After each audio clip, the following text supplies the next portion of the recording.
Everyone, this is Nitya Ramachandra from the NR Media and our Sports Show, back with another episode. Man, today is a big day. Happy Tuesday, happy Election Day to everyone. So please go vote out there. Whoever hasn't voted yet, please go vote now. Today's a big day in America, big day. So, and also today's NFL trade deadline, and I got a perfect guest for that on the show. But before we introduce him, fans, please tune in on our Spreaker app. Everybody knows about the Spreaker app where you can tune in, ask questions, and we are live on iHeartRadio, Spotify right now. So please tune in. Everybody, please tune in. And all New York Jet fans, this is a special treat for you too. So please tune in, all the Jet fans. And without further ado, I have Bilal Powell on the show, a former NFL running back who played for the New York Jets throughout his career. Man, what a great career, great running back in the league. And when healthy, man, he was a force to be reckoned with on the field. He helped out a lot on the Jets offense, and I call him the Swiss Army knife. He can do multiple things on the field. So yeah, he had a great career, and then now he's doing big things off the field. He does a podcast. He has a foundation called the 29th and Ninth Foundation. And he does a lot of he coaches football too, so which we'll get to. So Bilal, I just want to say thank you for joining the show on a big day. And how are you and your family doing today? We're doing well. And like you say, it's definitely a big day, election day. So please go vote. The trade deadline, Mhm. something that's very important to a lot of guys around this league. It can help guys, change the direction of their career and the rest of the season. Yeah, but before we get into your career, just talk about the trade deadline real quick. There's some moves that happened today. And one of them, the Cowboys made the move of getting Jonathan Mingo from the Cowboys, and now Jerry Jones is getting criticized on Twitter already with that move because the Chiefs were able to get a better deal with DeAndre Hopkins, and now they're comparing that deal. So just talk about the trade deadline in general for today. It's a very important time. Honestly, you get those teams that they try to get guys in to help them, pretty much fight for the remainder of their season. Teams that are on that borderline of being knocked out of the playoffs or making it into the playoffs, and you also have time to move around some money. Maybe you brought in a guy that you think wasn't able to help you win this year, and the best thing for you and the organization is to try to get the best picks and future picks and things for the future of the organization, sending him off to an organization, or maybe he's a cancer, or maybe he's a guy that just doesn't want to be there or just doesn't fit. So you get an opportunity to get some kind of picks or something for that guy. And it's this time you see Hopkins is doing a very great job over in Kansas City. He fixed that schemes, well. He's not looking to be the number one receiver. Andy Reid does a great job of sharing the balls with those guys throughout that offense. So it'll be interesting to see what all entails today. Yeah, so talk about your career. Tell our fans you were born in Lakeland, Florida. So talk about growing up there in Florida, and when did you start getting interested in playing football?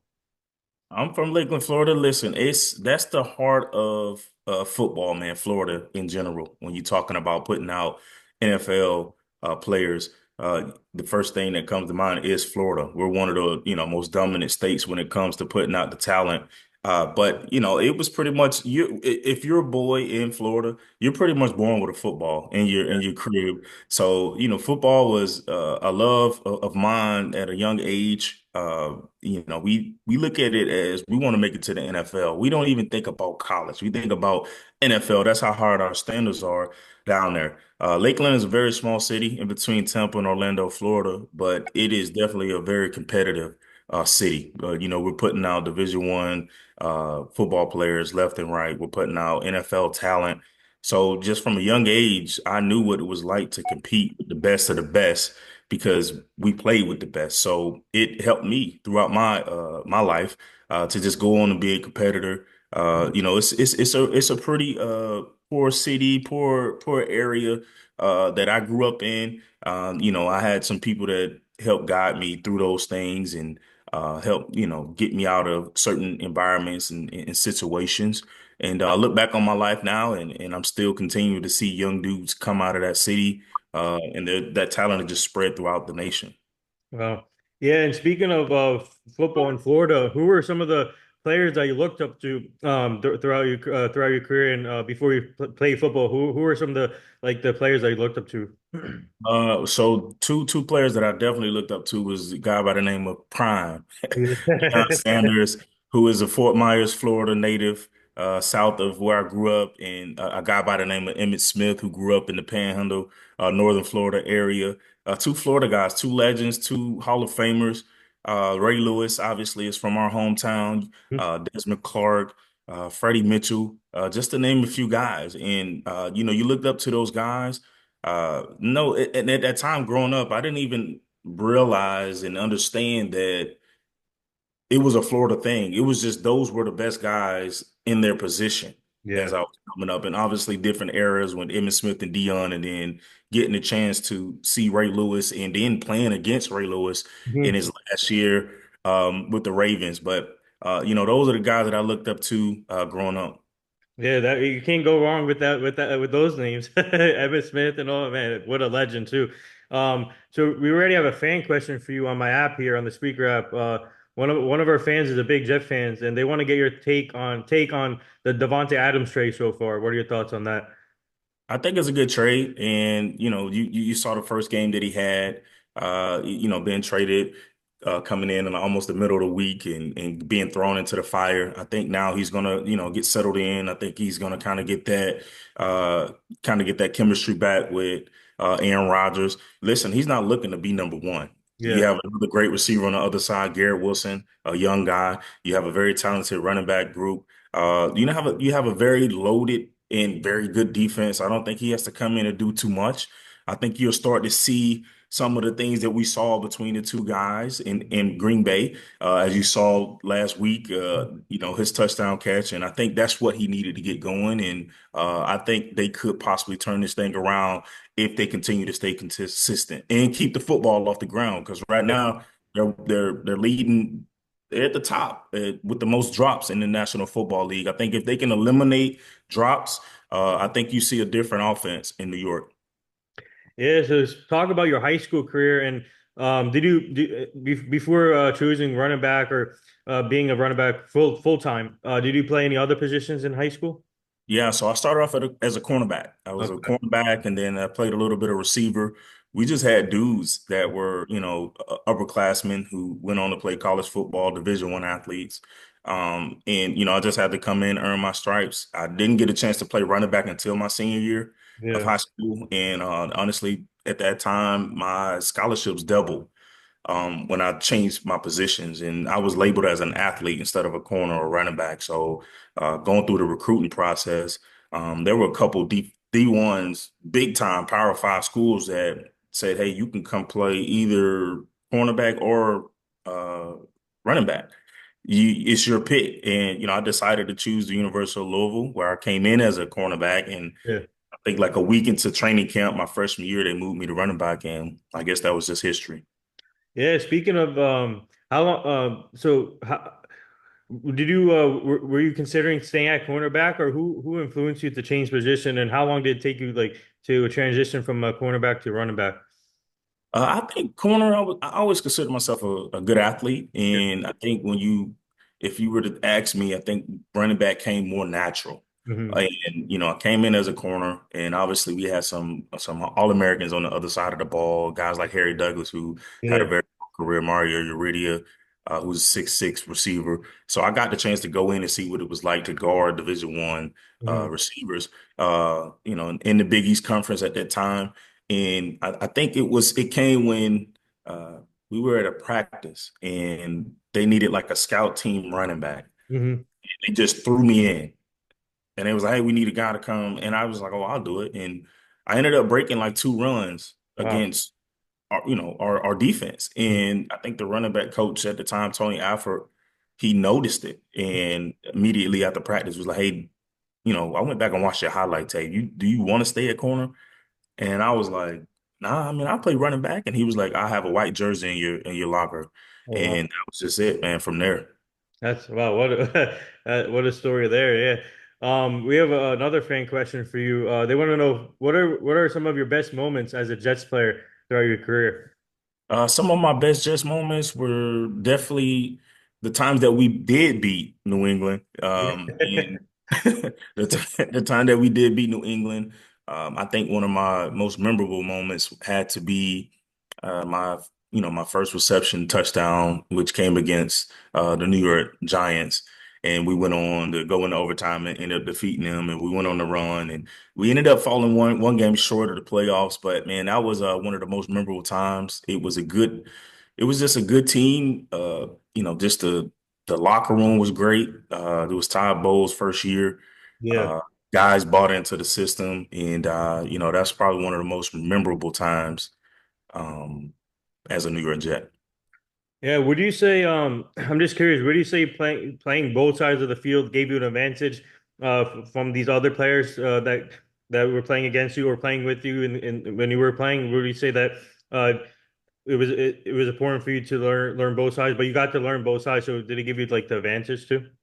Yeah, I think a lot of guys come up playing both ways, Yeah. especially high school, college, kind of, guys actually convert to other positions a lot and, in college and high school.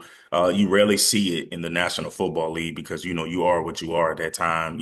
Rarely do you see guys change positions, but I think it gives you a benefit, it definitely gives you an advantage when you're talking about playing both sides because I played corner, I understood coverage, Yeah. so it allowed me to see it from coming out of the backfield, being a receiving back on third downs, understanding leverage of a corner, what to expect if he's outside. Probably he has help inside, so I'm looking, thinking zone. I'm thinking if he's pressed, eyes locked on his receiver. I understand that it's man to man, so there's a chance that this linebacker has me. I look at the rotation of the safeties, like those things uh came from playing corner, understanding what was behind me when I was playing corner. So I always look at it, as a running back, I don't have to see the whole picture, just have to break down my side. And it was an advantage for me coming out of the backfield. Yeah. Well, talk about what do you like about playing at Louisville? You put us some big numbers at Louisville, and what did you like about Louisville's atmosphere playing in front of those fans and talk about what was the biggest key when you committed to Louisville? I had in the running my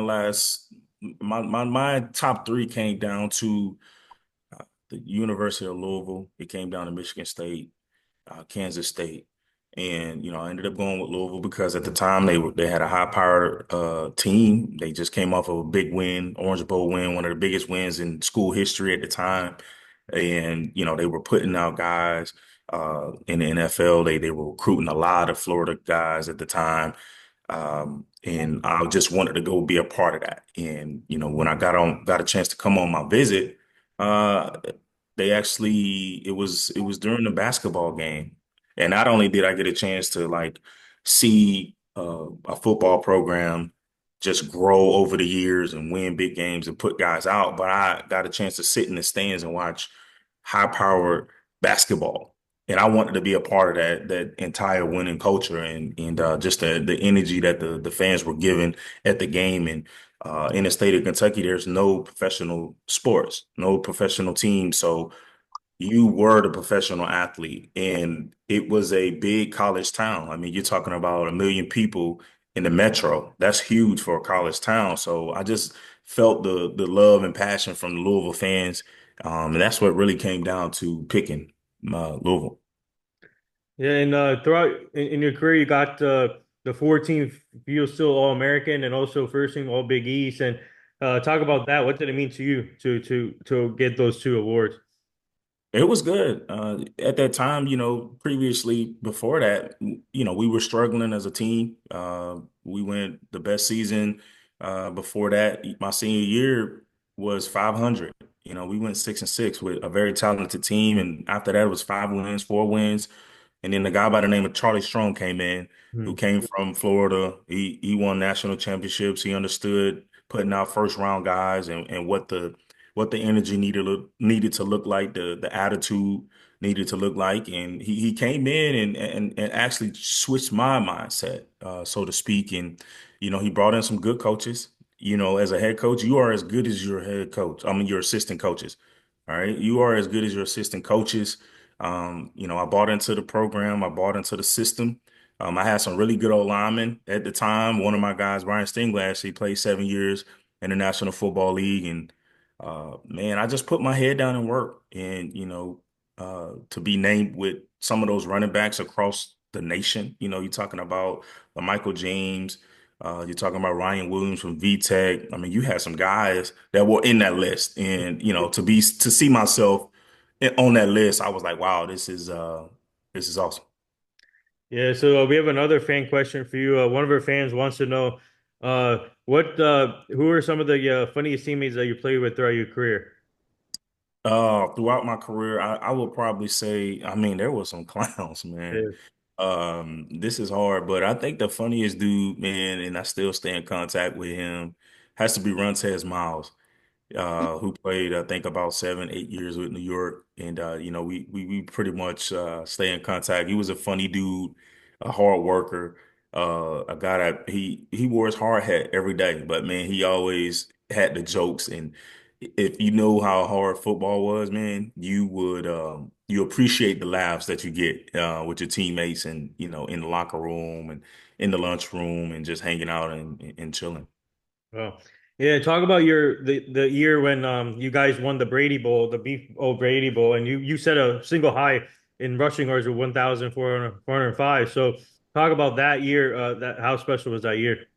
That was fun, and I would say that that was probably one of the biggest senior classes we had at University of Louisville. I think we had about 24 seniors, and that was the end of a drought for bowl games. That was actually my first and last uh, bowl game that I played at the university. So to be able to set that standard and that foundation for the guys that came behind us, that was one of the things Charlie Strong talked about, was laying the foundation for guys that came out there.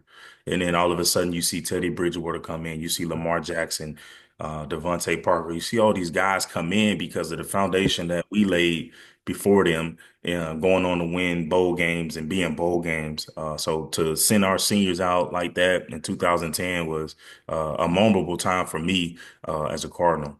Yeah.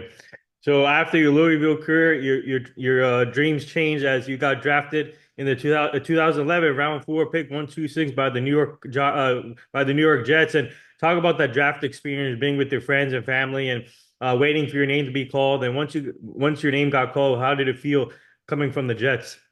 It was one of those things where I kind of had an idea that I would land in New York, because they were one of the very few teams that showed a lot of interest in me. I should.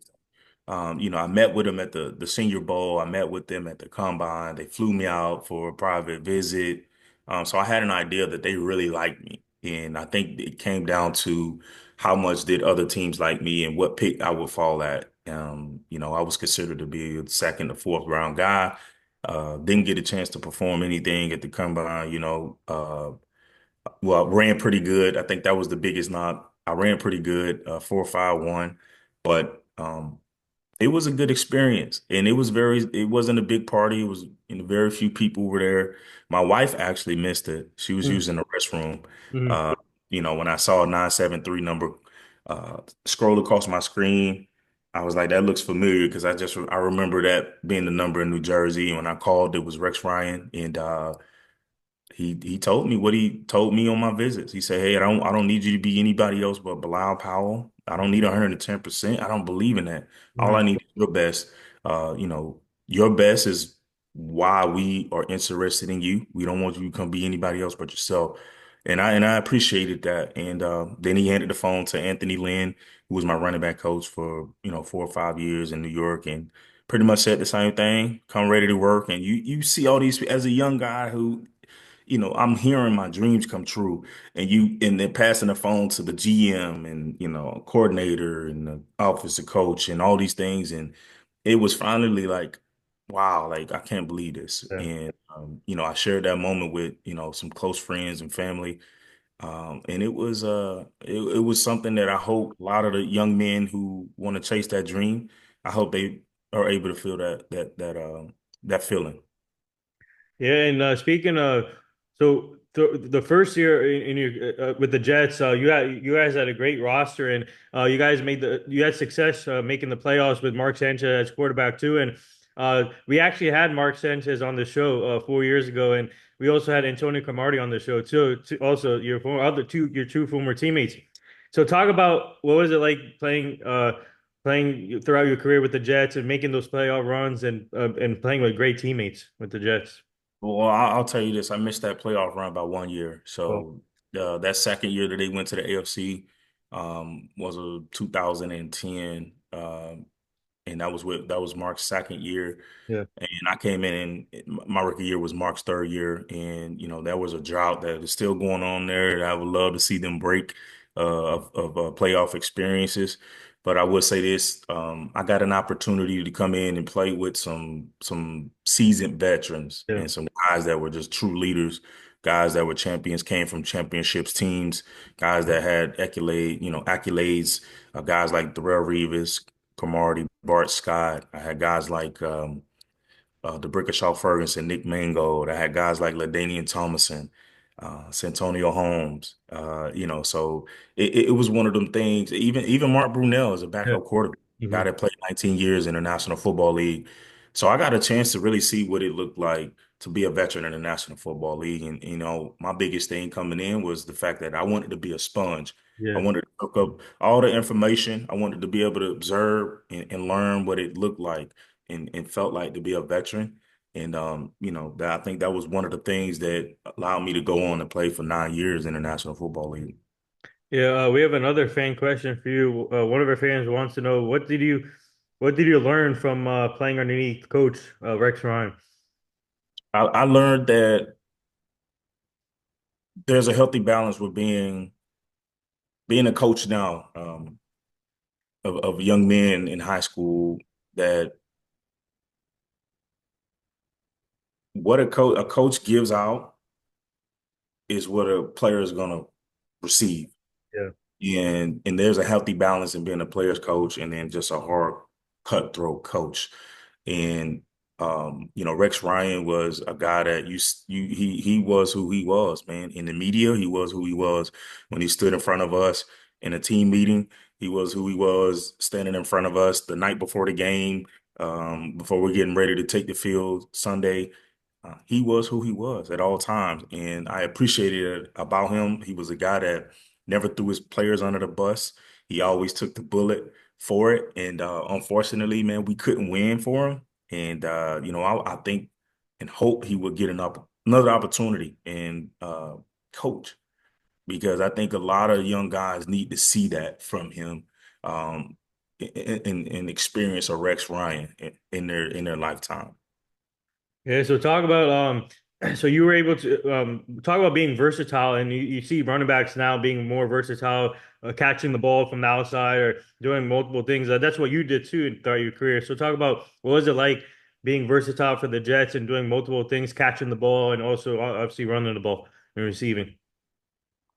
So, I felt as if I was like kind of like the beginning of that era Yeah. of the three down back. Mhm. It was more power football when I first got into the league, and my third year on, you kind of saw the transition of the different style backs, and I think you started to see more teams go to the committee style backs because it was just so hard to find that one back that could do everything. So I would consider myself being like the kind of like, I wouldn't say I started that era of being the guy that can catch out of the backfield, but I think I in my career, I think I was on the beginning of that era of seeing the backs catch it more out of the backfield and see teams, use and utilize backs out of the backfield, and how the pass run ratio changed from being more pass heavy now than it is run heavy in the National Football League, and being more spread out and going more 11 personnel. So that was something that it was really good for me too, because I would rather touch the ball out in space than run in between the tackles. And I think that's what probably helped me with my career, the longevity of it. Yeah, and speaking of your career, you only spend the whole career with the Jets, and it's rare to see someone spend their whole career with one team. And obviously, Derek Jeter got to do it, Wayne Corbett got to do it. So a lot of players got to do it. But now you see all the player movements moving around to different teams. And how grateful were you in your career to spend with one team throughout your career? It was a blessing, honestly, because you have to think about your family Yeah. and picking up and moving, and the grass is not always greener on the other side. So, my decision to stay in New York multiple times came down to I like the organization. Who knows what the other side looks like? And, I really wanted to stay to watch a Lombardi Trophy come to New York. And, I really considered the fact that I had kids and a wife, and I didn't want to bounce around because I saw guys leave once and then leave twice and three times, and guys become journeymen. So I felt that, one of my biggest goals when I did, sign my first contract was to retire with the team that drafted me. It was a privilege to be drafted. So I had that blessing to do it. And, I look back on it and I think it's beneficial now, being that I can go back to New York and be involved with the organization and be involved with the community. Yeah, and talk about we have another fan question for you. One of our fans wants to know, what does it mean for you to be a New York Jet and wearing green and playing in front of those fans and being in New York and MetLife Stadium? I will tell you this, you're not going to find more passionate fans than New York Jet fans. And, I will hope that everyone in their lifetime will get a chance to see these guys turn this organization around, myself included now that I retired a Jet. And now I've been a fan now for going on 5 years. And I just want to see them turn it around for the fans and, for people that pay their hard-earned money to come in and watch good football. And, fans are very passionate. Um, and listen, it's a love-hate relationship. It's hard for them to love you, but when they love you hard and they appreciate you. And I think looking back on it now, looking at the social media feed and what everyone's saying, I think I have that respect from a lot of fans. And playing for so long in one spot, man, you have a wide range of generations that follow you and appreciate you. Hmm. Yeah, so talk about now transitioning from your career, and now you do a lot of stuff off the field, coaching football. Also, you have a podcast and you have a foundation. So talk about what's it like to be involved, still be involved in the game and helping out the youth. Now it's all about the younger generation. Talk about coaching and helping out the youth. It's big to there's no greater gift than to give someone something that can't give you anything in return. And that's the youth. That's the future of, our life and the history of, I guess mankind. You always want to pour into the youth because that's who's going to continue to keep doing the things that are in the future. And, I love football so much that, I want to pour back into guys because I want to continue to see the game thrive and evolve in the future. And, no other way to do that than to, coach young men to get them the knowledge and understanding of football that I never had going out. That not too many times you're gonna have a coach that played in the National Football League for 9 years and give his personal experience to you and coach you and be hands-on and really teach you how to get to the next level and the level after that. Right now, being involved with the community as well, not only just um, at the football facility, but in the community, seeing kids that are less fortunate, and that comes from my personal experience of growing up in poverty, giving people the opportunity and bringing awareness to things that I wasn't taught and I wasn't aware of. And one of the biggest things that I think a lot of people never talk about is mental health, and that's why I founded my foundation. And I'm able to really speak on personal experiences, and I'm able to provide services for people who aren't aware of those type of things. So, and I get a chance to coach my son for a couple years and watch him come up and teach him the game. So, my life is pretty much a blessing, so to speak. Yeah, speaking of your son, tell our fans what the scouting report on your son Tavis, pal. Yeah, so Tavis is a two-sport player. He's he's a combo guard in basketball, and he played a new position this year. He played corner this year. He normally plays like the outside linebacker, rover type of guy, but he's playing with older kids now. So I told him, I said, listen, man, you can't do that no more. So, you better get out there and be a skills guy. And, he played receiver, did a good job. He understands the game. He's well coached. He's very coachable. I think any coach would be, uh, I think they'll be acceptable to coaching him, wanting to coach him, because when he's coaching, he's making eye contact. He's not talking back. You tell him one time, he corrects it. And, you never have to question his effort. And that's one of the things that came from me. Never have to question his attitude or anything like that. And that's all you can ask for as a coach. And he's been pretty successful, and I'm excited to see where his future goes as he continues to become into his own. Yeah, and speaking of talk about your foundation, 29th and 9 Foundation. Tell our fans how did it get started and what's it like to have that and where can our fans find that and like help out with the foundation? 29th and Ninth Foundation is a mental health foundation that I started and founded last year in 2023. And right now, man, we're still in works and, website, I have two clinicians on my board and, we focus on total body wellness and trying to bridge, mental health and youth in the sports in the community. And we're just trying to create and provide services that a lot of people aren't aware of. We're trying to come into sports organizations and try to give athletes leeway to taking their game to the next level. And a lot of that has to do with understanding the mental aspect of this, because a lot of athletes, especially those physical sports, you kind of suppress the emotional side of your mental because you focus on the physical and you're taught to do certain things, but you're not really explained on how you should feel. And I think that's where we wanted to come in and provide what we do as an organization. And right now, I don't know if you know Gotham City, but Gotham City, they're doing a TIFA cause for us right now, where 100% of the proceeds go to our nonprofit.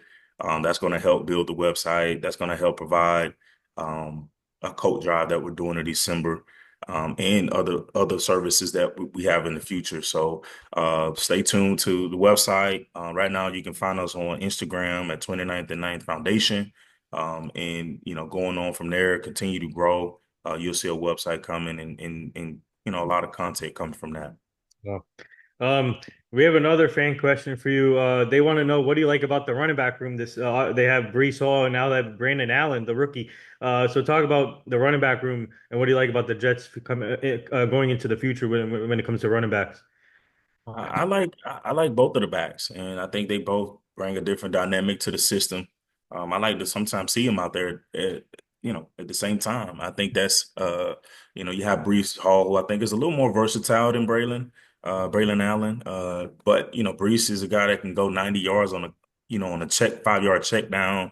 You got a guy like Braylon Allen who's 230, who is, man, when he hits the hole, he's falling forward for 4 or 5, being efficient in the run game. And I think it's just I think it's hard for defensive coordinators to kind of game plan for those guys. And then you pair that with a very talented Garrett Wilson on the outside, and now Devontae Adams. I think it's one of the things that keeps the defensive coordinator on his toes. And those two backs I think could play a very long time in his league if they stay healthy. Braylon Allen and Brees Hall. Yeah. I want to get to your podcast. You guys do a podcast on Believe Network, I believe. Mhm. Believe podcast. So talk about that. What's it like been like for you to be part of that also and talk about the Jets every week and talk about other topics also. Honestly, it's fun, man. I have a co-host, Rami Levy. He's a New Yorker. He's young. He's hungry. He loves sports, and he brings a different energy, man. We bring two different dynamics to the show.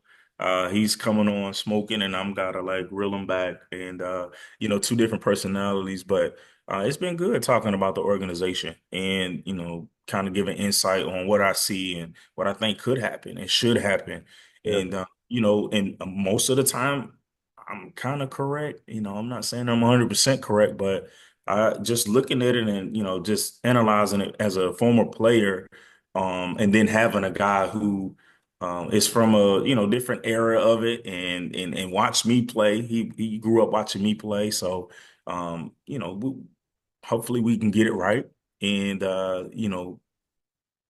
can't be too biased. You still have a job to do. Yeah. So, as a former player and as a guy that still have a relationship with some of those guys, I have to be very careful with what I say, but I also have to be honest. And it's been pretty fun now. Like I said, man, Rummy brings a different energy to it. And if you haven't heard it, man, go subscribe. Like I said, it's on Believe Network. Believe in Jets with Rummy Levy and Bilal Powell. Yeah, shout out to Remy because actually we connected with your co-host a couple years ago and on social media, and he does a great job. We've been following him for a while, and he does some work for WFAN also sometimes. And what a great kid, man! He's like everybody in this business, whoever's passionate about it, that we can just keep going, and he's been working hard. Yeah, definitely a hard worker. He's Yeah. always on. And you mentioned family, and we're big into family also. So talk about what was it like to have your family behind your back from day one throughout your career, and then obviously the traveling, with going to, like for road games, and talk about like your family being behind your back since day one. Throughout your Just my wife being a stay-at-home mom, and I'm gone all day and going over the weekends during the season. That's hard work, and we kind of grew up together in New York, man, as young adults, and our first time experiencing the NFL lifestyle and everything that came with it. We experienced that together. So, we went through a learning process together as young adults, and now having that experience and being able to, install all of that stuff into our kids today. And I think you can see it with them and what they do in school, what they do around, other people, how they act, the mannerisms and their grades and, their skill set. So my wife, she held it down for a very long time. And, to have my son grow up in that and be in the locker rooms and on the sidelines and see these guys, that's something that he can go on and share to, his son or his kids as he get older. And I created relationships with guys over almost a decade of football that allows me to reach out to guys now when he's ready to go and get recruited for college or he's ready to go on to the National Football League that I can call and connect them with. And, it's all about networking. It's all about who you know. And I tell them that all the time.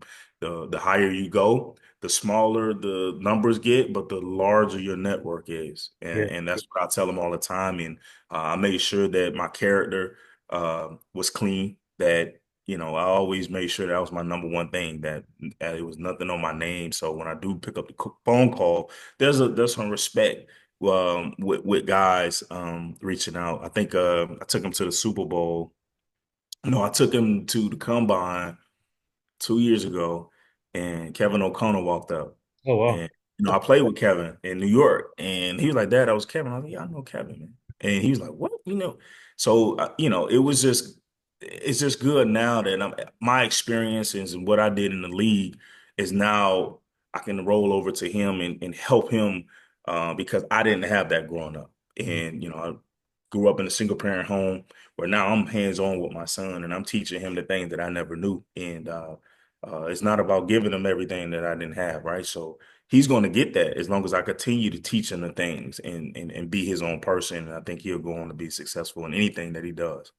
And now he has all the resources now in this generation. Obviously, you and your or whoever the coaches that he's playing underneath, and you never know, he might be playing for the Jets in the future. I don't know, or any other team. So I can't. But before we let you go, we'll take one more fan question here. One of our fans wants to know, would you consider coaching in the NFL if the right opportunity comes to you? Yes, I would. I would. And it's definitely like you said, it has to be the being on the coaching staff now in high school, it definitely has to be the right situation. You want to be a part of a staff that, man, you like and respect, because it's a long, hard road when you're talking about coaching and going through these seasons of football and players and all these different things. But if the right opportunity come, I'll be more willing to go coach at the national football level. One final thing before we let you go. Would you like to tell all the Jet fans or our fans would like to say anything to them, and also say what needs to change for the Jets in order to make this last run for the playoffs? I think they just have to be able to make the big plays when they present themselves, and that's on the offensive side and defensive side. I think if they keep the footballs off the ground, I think if Aaron is a little more accurate, so to speak, too. I watched some passes where there were some good passes, some overthrown passes. I think if you clean up the little mishaps, I think you can see the New York Jets kind of slowly chip away at wins for the remainder of the season. And they have to stay healthy. They're having a lot of injury issues right now, which is, it's around the league. So it's always the next guy up type of thing. But I think if they just continue to do what they're doing and clean up the little things, and the offensive line needs to do a better job too up front, um, then I think they should be pretty good. Would you like to give any shout outs to anybody or? No, I don't think so. So there you have it. Bilal Powell, former New York Jets running back. Man, go follow him on social media. He does some great stuff off the field now after his career. And Bilal, I just want to say thank you for joining the show today, and thank you to our fans for tuning in and asking awesome questions to Bilal. And please stay tuned for more episodes. And thank you again for joining. Keep up the great work. We'll stay connected, obviously. And good luck to your son the rest of the way. And I hope we see him in the NFL also soon. I hope so too, or the NBA. We'll Yeah, our see. NBA. Thank you. All right, man.